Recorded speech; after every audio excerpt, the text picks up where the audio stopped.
This is the second interview with Claudia Von Canon. It's October 9th, 2001. I'm Forrest Larson in the Lewis Music Library. I'm pleased to welcome Claudia Von Canon for another interview. Today is October 9th, 2001. I'm Forrest Larson, and it's in the Lewis Music Library. Thank you so much for coming and doing this second interview. Just a real delight to have you here.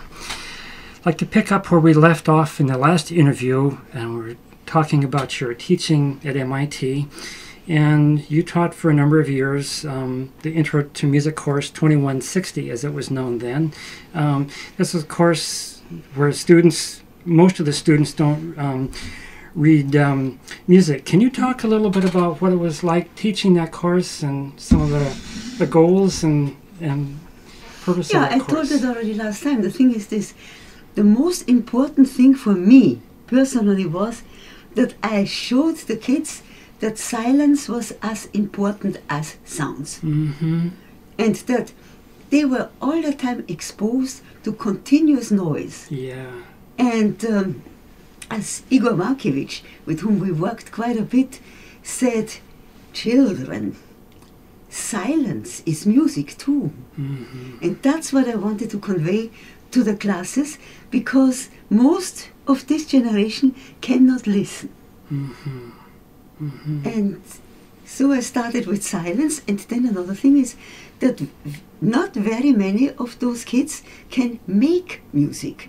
They have all the time a background. There's always professional. So that means that nowadays music very much is a spectator sport, as conversation, as sex, as anything. Mm-hmm. It is, you look, you gape, but you don't do it yourself. And should I tell them the story about the movie? Yeah. Well, and then I told the kids, the students, that they should see a certain movie. It's an old movie, and starring Clark Gable and Claudette Colbert. It's a story of a poor newspaperman who runs away with a millionaire's daughter. Anyway, it plays during the Depression, and you see the millionaire's daughter and the newspaperman in a Greyhound. And the Greyhound's passengers, they are very poor, they are farmers, they are unemployed people, all kinds of shabby folk.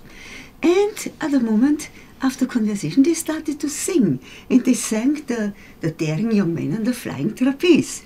And there was one sang, the next one got another verse, and the next one got another verse. Everybody took up the refrain. Finally, the driver had 1, 2. The only one who didn't know it was the millionaire's daughter. The newspaperman knew it. And it was absolutely wonderful, that Greyhound going through that very arid and poor countryside, and those people singing away. And I said to the class, try this with a plane full of businessmen. Never could do it, because these businessmen, they're arid. And I went to the music library and got the Fireside Book of American folk song. And so I went there, plunked that Fireside Book on the piano, had the class around the piano, and for the first time they sang the Daring Young Man and the Flying Trapeze with all the verses and the refrain. And they looked incredibly happy.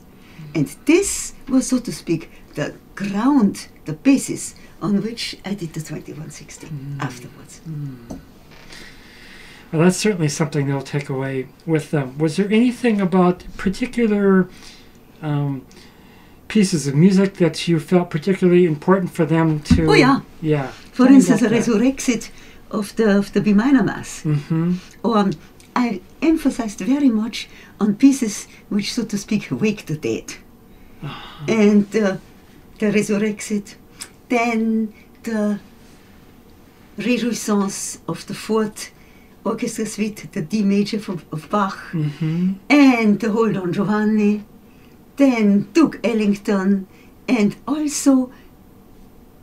So which Duke Ellington were you thinking of? Caravan, for instance. Oh. Uh-huh. And these kids didn't know. They didn't even know Duke Ellington. So you had to,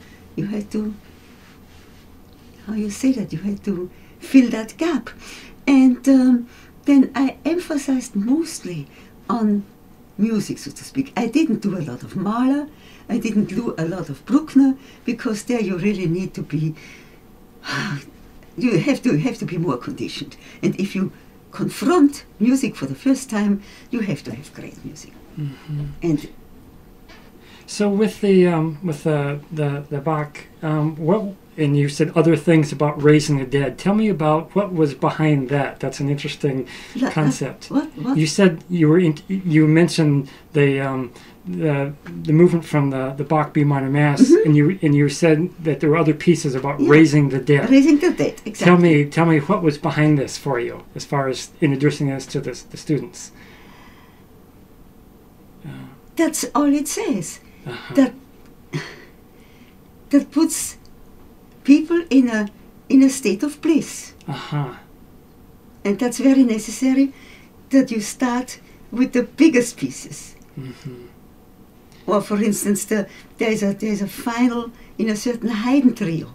There is, as I said, there's for a couple of jazz pieces. Yeah. They do that, and that doesn't mean that they have to be noisy or fast. Mm-hmm.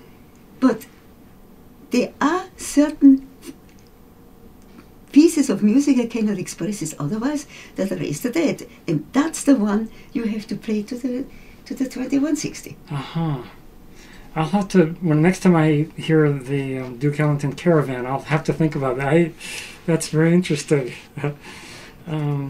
Speaking of the Duke Ellington, is there a part of that piece or something that, because I certainly wouldn't have thought of Caravan in Raising the Dead. Tell me, what's the connection there? No connection. This is an instinct. It's an instinct. Reaction for me. Yeah. There's certain musics. There are quite a few, and I cannot show them all to the kids. But I only show those pieces to the kids that are worthwhile, that raise the dead, because otherwise I think it's a waste of time. Okay. Yeah, it's a metaphor. It's not a yeah. Okay, I think I get it now. Yeah, that's very interesting. Here's a question that's probably a little unfair to ask somebody from Vienna, and you could write a whole book on the subject. But the composers Haydn, Mozart, and Beethoven are obviously Viennese composers, and they're in many people's minds the pinnacle of Western music. How do you, in your own mind, see them in the world of music that you've known for all these years? Well, they are like sun and rain for me. I don't even discuss them. Yeah. But you know how some people kind of put them up on a pedestal, and it sounds like no, you live with them. Yeah. That's great. And there was a course that you taught. I forgot the course number, but it was called Haydn, Mozart, and Beethoven. Yeah. Everybody taught that, not only me. Yeah, right. But I remember when you taught that course. Was there a thesis or some underlying themes that you had in mind as a teacher when you were teaching that course? It's always the same. That I try to expose the kid to the music that raises the dead. Yeah. And you have a lot of choices with Haydn, Mozart, and Beethoven. For instance, the last movement of the septet. The Beethoven septet. Yeah. Yes. It's a great piece. Yeah, or I don't know, the B major sonata, the piano sonata by Schubert. That. I like that concept, music that raises the dead. That's I'm not going to forget that. When you taught at MIT, did you coach any student chamber music groups? No, I didn't. Not that I remember. Maybe, wait a moment. I think sometime in the beginning once,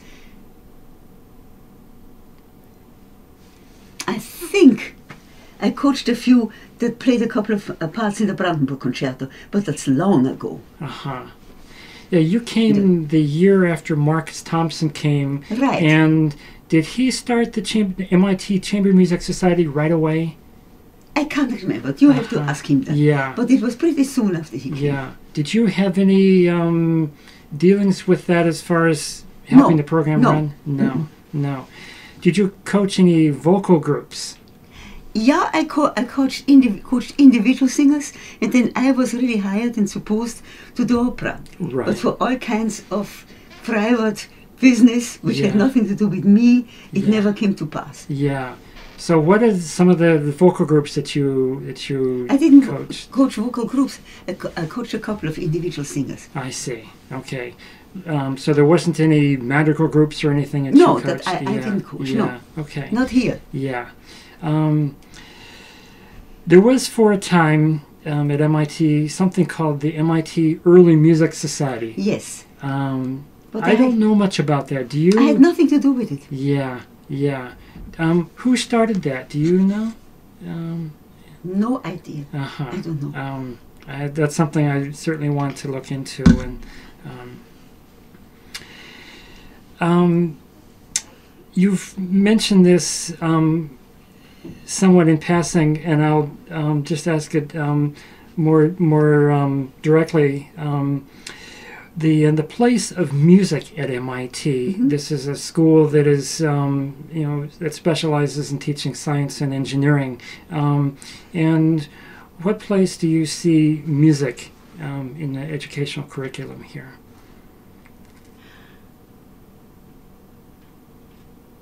Well, Alessandro Scarlatti said that music is the daughter of mathematics. Uh-huh. And it is very important that these kids know something about music, learn how to confront music, exactly as they should learn how to confront language, literature, painting, whatever. Because when you are nothing but a scientific specialist, when you become an absolute specialist, and you become an idiot in the sense of the Greek word which says only busy with himself and not anymore turn toward the world. Mm-hmm.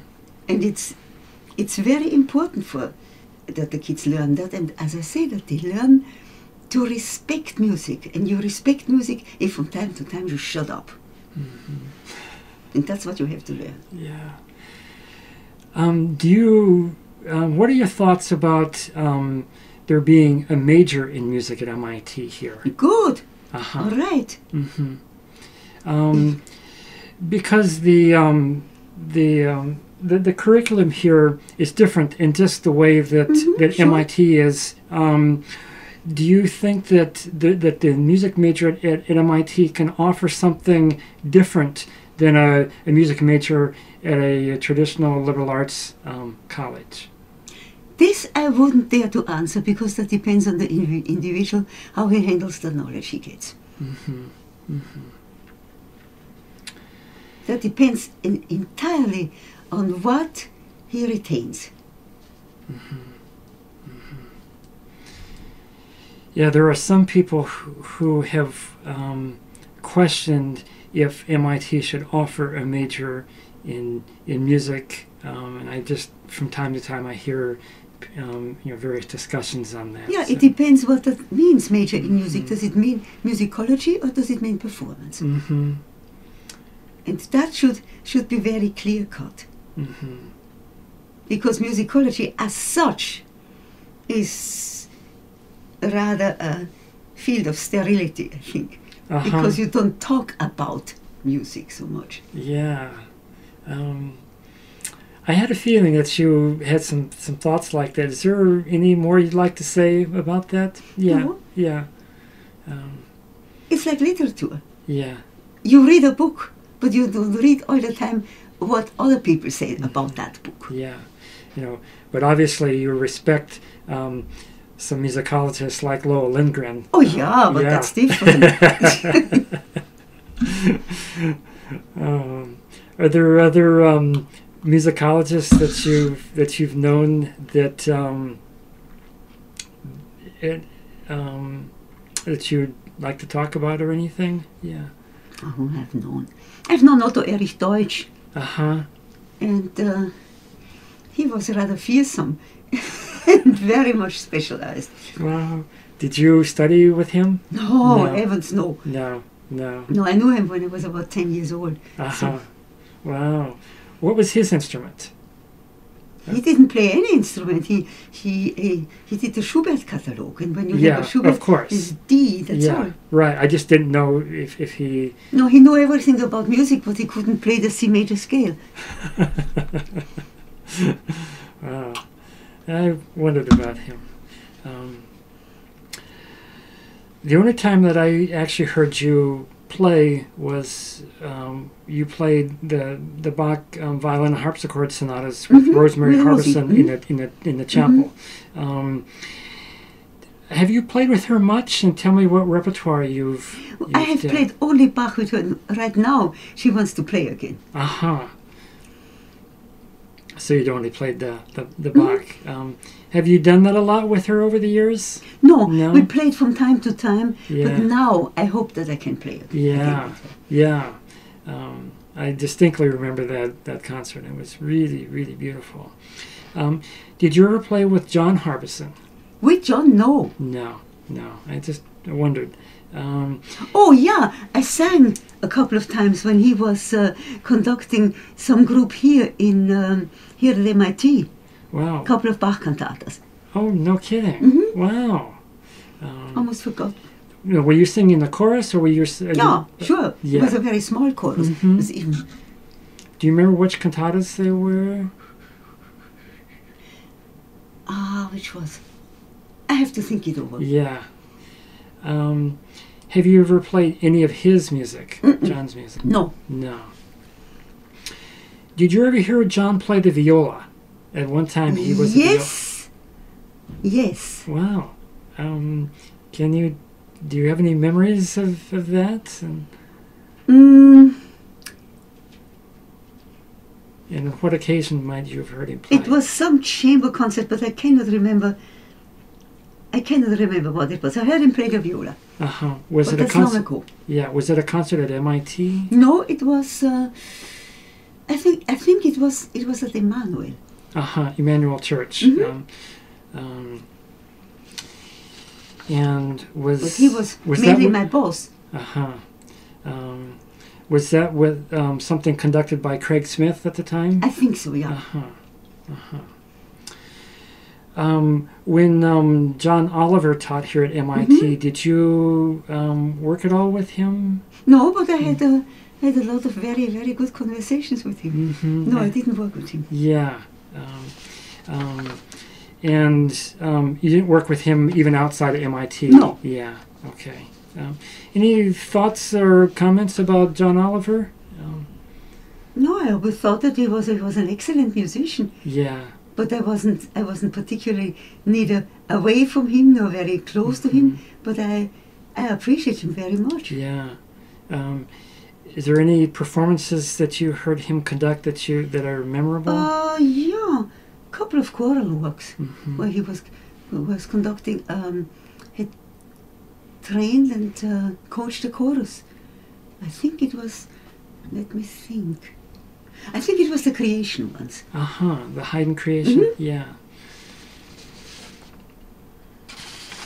Now, apart from studying a particular instrument or voice, do you have any thoughts about how musicians should be trained? You have a very interesting background, and for you, it's not unusual because was common in Europe. But and having taught music for a number of years, any thoughts about that?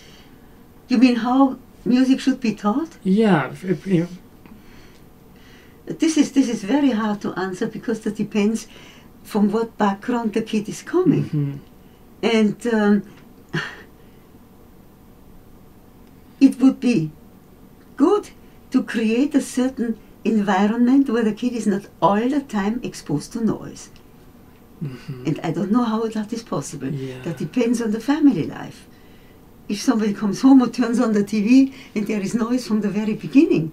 Mm-hmm. It's a far more difficult atmosphere to have music than in another family where there is dialogue, right, or silence. Mm-hmm. If somebody, say, is learning to be a pianist or a singer, mm-hmm, how do you see in their education learning music theory and ear training, and any thoughts about how that should be integrated into training of a musician? That is very hard to answer, because it depends. Does the kid go to a music school, mm-hmm, or does he learn music in school, mm-hmm, or does he start taking music at MIT? Yeah. You know, this taking is already a thing that makes a European uneasy. I see. Because they say, for instance, I took French. That doesn't mean a thing. Mm-hmm. If you take something, right, and whether it's language or music, I think that nobody can learn anything without drill. And for instance, you don't take a language, you learn the irregular verbs. And without the irregular verbs, you cannot speak a language. Mm-hmm. And without being able to play Three Blind Mice in any tonality, you cannot play the piano, right, as long as you don't have a sense of interval. And this, if that isn't taught, there are certain elementary things that have to go in the bones of these kids. And if that is not done, then you don't have any music education. Mm-hmm. Now, in your training, particularly as a young child, that was just part of, say, if you took piano lessons, you were given ear training and stuff like that as part of it. It wasn't separate. No, ear training wasn't a particular thing. Uh-huh. It was a matter, of course, that you heard these things. Mm-hmm. And let me see. I know, for instance, at the academy, we had Professor Grave, Victor Grave. He was a wonderful guy. He was the piano accompanist of every famous singer that came to Vienna. And at the same time, he was professor at the academy. And he said that all singers are idiots. And he made a course which was called Musical Propedeutic, pre-education, from 7:30 till 9 in the morning, because there were no classes. So we had to come at 7:30, 3 times in the morning, and there we were put through the paces, sight singing and everything. And at the same time, he always gossiped to us about the famous people he was accompanying the evening before. And so we sang whole snatches, I don't know, Figaro or whatever, and everybody had to sight sing the part. And I never made a mistake, never ever. And one day he says, "So how do you do it?" And I said, "Well, I figured a keyboard." And he said, "You what?"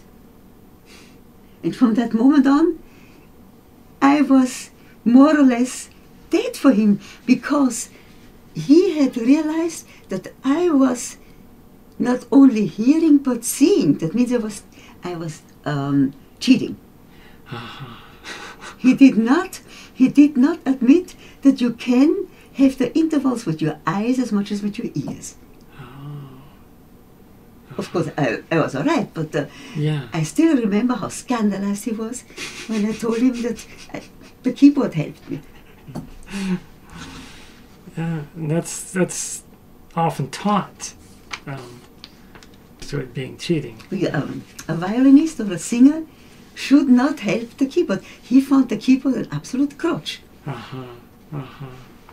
Wow. As a pianist, is there any performance tradition that you have an affinity towards? Oh yeah, chamber music. Yeah. And as far as a particular pianistic technique, I guess that's what I was getting at. There are various kind of... Well, I have a harpsichord training, and am not very good at thundering octaves. Uh-huh, yeah.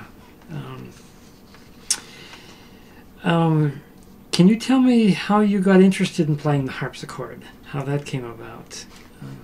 Yeah, because we had a wonderful harpsichordist called Isolde Algrim. Mm-hmm. And at the conservatory?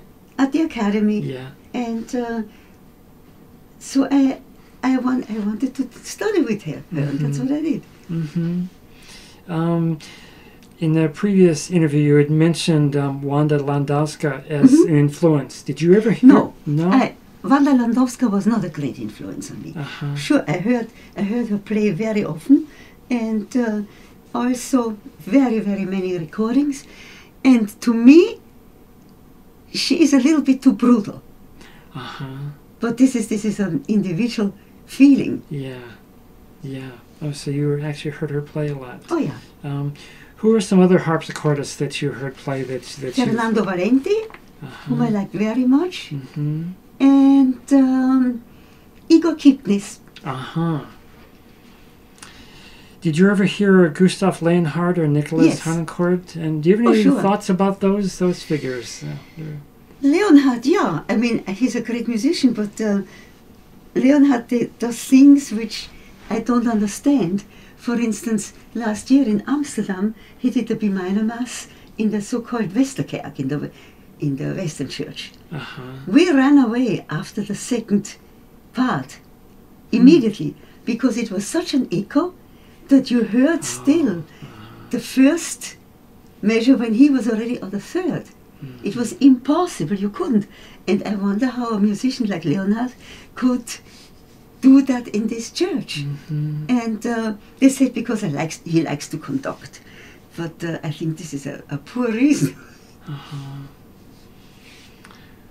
Oh, there's a recording of Harnoncourt conducting the B minor Mass, and the echo in that recording is so much that I can't hear the polyphonic lines. Yes, exactly. You cannot hear a thing. And I remember when we did the St. John's Passion in Washington, we stuffed the whole. It's the church of Catholic at the campus of Catholic University. Yeah. We stuffed the whole church with old clothes. Yeah. And it went all right. But we couldn't understand how a guy like Leonhardt could do a performance like that. Wow. And Harnoncourt, I'm still very, very mad at his magic flute. You want to get into that? Or no. Yeah. I was delighted to find from the first interview your interest in Renaissance music and a lot of the performance that you've done. No, we did a lot. Did you ever sing madrigals? Yes. Yeah. Is there a performance tradition in Vienna to just informally sing madrigals? Yes. Some people just get together and sing madrigals. Yeah. Sure. And you kind of grew up doing that? Oh yeah. Sure. Yeah. Do you have any particular ideas about vocal performance practice in singing Renaissance music? I mean, things like vibrato and voice quality. Any particular ideas about that? Well, I am probably prejudiced in the way that we sang them. With Grossman, we sang, and we didn't worry about vibrato and non-vibrato. I can only tell you that 2 years ago I was in Florence, and they played, not Renaissance, but they played the Fifth Brandenburg in a church called Or San Michele. And, of course, they played the fifth, and the girl who played the harpsichord was dying with fear because of the cadenza. Yeah. But they did not observe all kinds of historical considerations. They fiddled away, and it was wonderful. It was just music, and the formal laws of Bach's music came out wonderfully. And when we were singing, not Bach, but Renaissance music, etc., we didn't care one bit about non-vibrato or the vibrato. We just sang, and the music sang, and we did not even care about theory. Yeah. Well, it's a lot of great music happens that way. Sure. Yeah. The music of Max Reger seems to have gone out of fashion. Was it ever performed in Vienna when you were growing up? No. No. Very, very little. Some organ music was performed. None of the cantatas? Or? No. I just wondered. Not so very. No, Max Reger was a kind of embarrassment. I just wondered because he had kind of his time, and I just wondered what that was like.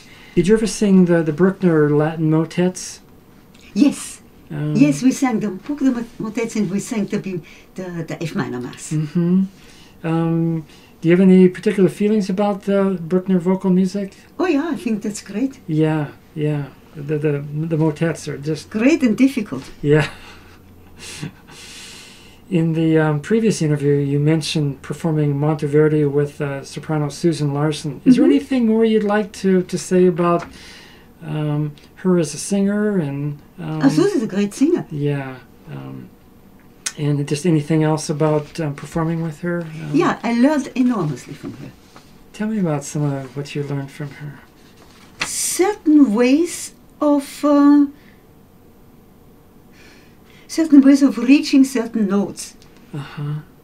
Because you never end learning. I learned a lot from Grossman, and Grossman made me the voice, so to speak. But I learned from Susan to be able to have it more reliable. And that's so important for musicians, or for singers particularly.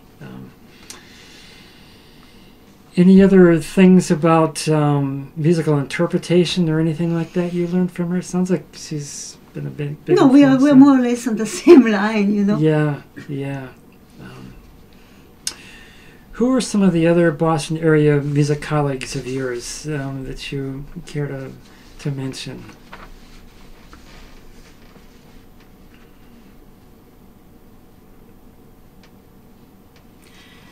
Boston, nobody. Did you ever work with Craig Smith? No, I didn't. No. I wanted to, but somehow it never came to pass. I know him well, but I've never worked with him. I just wondered. He's such a big presence in the vocal music scene. Sure. Here. To change the subject a little bit, there's two novels that you wrote, Moon Clock from 1979 and The Inheritance from 1983. Yeah. I don't necessarily want to get into the specifics of them, but I wanted to ask you, they show, particularly I'm thinking of The Inheritance, a real intimate knowledge of 16th century medical practices, medical education, and treatises, and I'm just curious. That must have taken a lot of research on your part to. No. Is that something you had kind of grown up knowing? No. That was simply that once I got somehow in a university library there was the 400th centenary, whatever it is called, of Andreas Vesalius. The great anatomist who died in 1564. There was a wonderful book which is called the Fabrica, and I looked at this, and it interested me incredibly because it's a very, very exciting book where he tells you how to cut a body up and what to learn, etc., etc. And then I had to write, because they told me in the university life there's publish or perish. And so I thought I could only write about things I know something about. And that limited the things already quite a bit. And then somehow this story just grew together. I have absolutely no medical background, but I read a lot about Vesalius because as a person he interested me. It has nothing to do with any professional research. Yeah. you also show, at least to my mind, a real amazing knowledge of very practical, daily affairs. Cooking, hygiene, clothing, social relationships, and social mores. That to me, it seems like there's a real intimate knowledge with that, and it wasn't just a matter of kind of opening up a book and getting there's nothing superficial about your what seems in that book. There's some fairly subtle stuff in there, and I was just really impressed with that. Oh, thank you. No, but I don't like for you to read Inheritance because it has been totally fouled up by the editor, and it is not the way I wrote it. Just throw it away. Is there any, since I have read it, is there any thing that you'd like to just say about what might have been missing, or? Yeah, I have rewritten it totally, but in German. And I might have it out at Geredo in Amsterdam. I'm not sure, but it's very possible. It exists in German, the real manuscript, but not in English. Yeah. Is there a general way you can characterize the your version and the version that was published in English? Yes, the version in English was corrected and has all kinds of phrases I never put in, and was very badly done.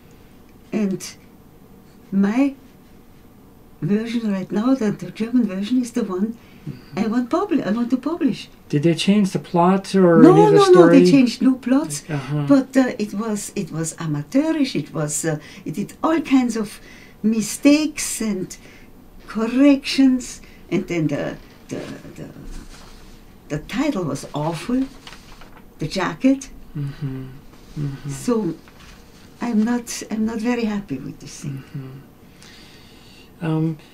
Did you have a particular interest in 16th century Spanish history? Oh yeah, sure. I'm an Austrian, don't forget. Yeah.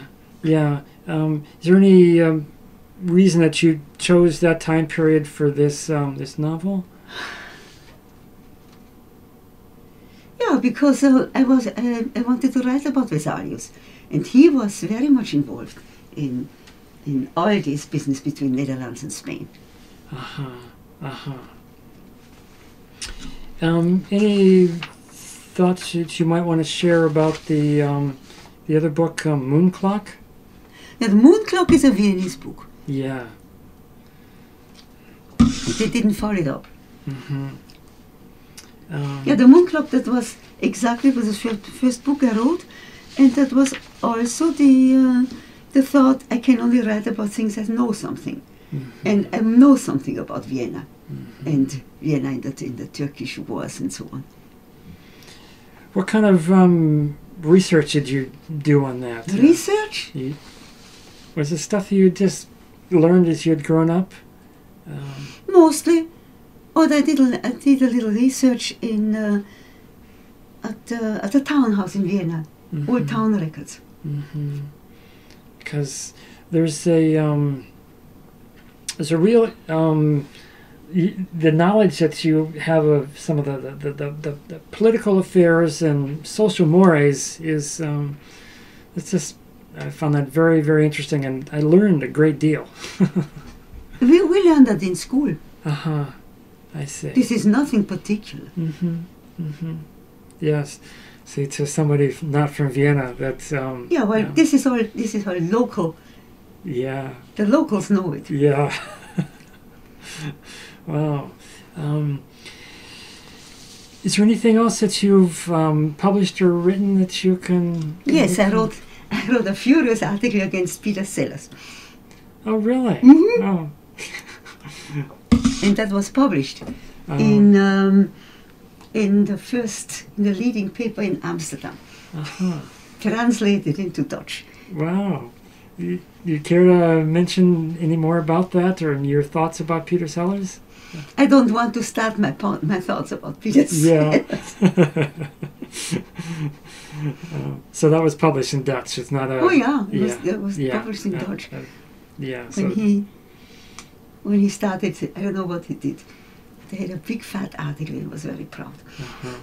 Was it in regards to he's done some productions of operas, was it? Yes, yes. yes. Okay. Yeah, I know other people who've been quite upset with some of the things he's done. Yeah. Can you tell me about some of the musical activities that you've been up to these last few years? Musical what? Musical activities, things you've been doing since you've retired. I do nothing but work the keyboard. That's all I do. Yeah. So just playing at home and yeah. And you must. And I do some chamber music with a friend in Amsterdam, cellist, and mostly I work for myself. Mm-hmm. Learn trios. So what music do you do with the cellist? What did we do? We did the three Bach, the gamba sonatas. Yes, yes. And then I'm learning the Haydn trios. And Cool. I hope one of these days we play them with Lynn, which is a very nice violinist. Did you ever do the Brahms sonatas with the? No. No. Have you played much Brahms? No. No. Sang a little Brahms, but not played. Any particular reason? No. Yeah. Just wondered if. Just came about. Yeah. It's not what I want to learn. Absolutely. Mm-hmm. Mm-hmm. But you like Brahms, but it's just not something you want to learn. Yeah, it's not something I cannot live without. Yeah. Well, these are That's it, huh? That's the basic questions that I had. Is there any concluding thoughts that you'd like to share or anything? No, I don't think that. I think that as long as one is alive, one doesn't have concluding thoughts. Yeah. I just thought with the interview here, and well, you've been most generous in sharing your thoughts, and it's been a delight to have you. Thank you. Thank you again very much. Let's go. What time is it? Okay. 5.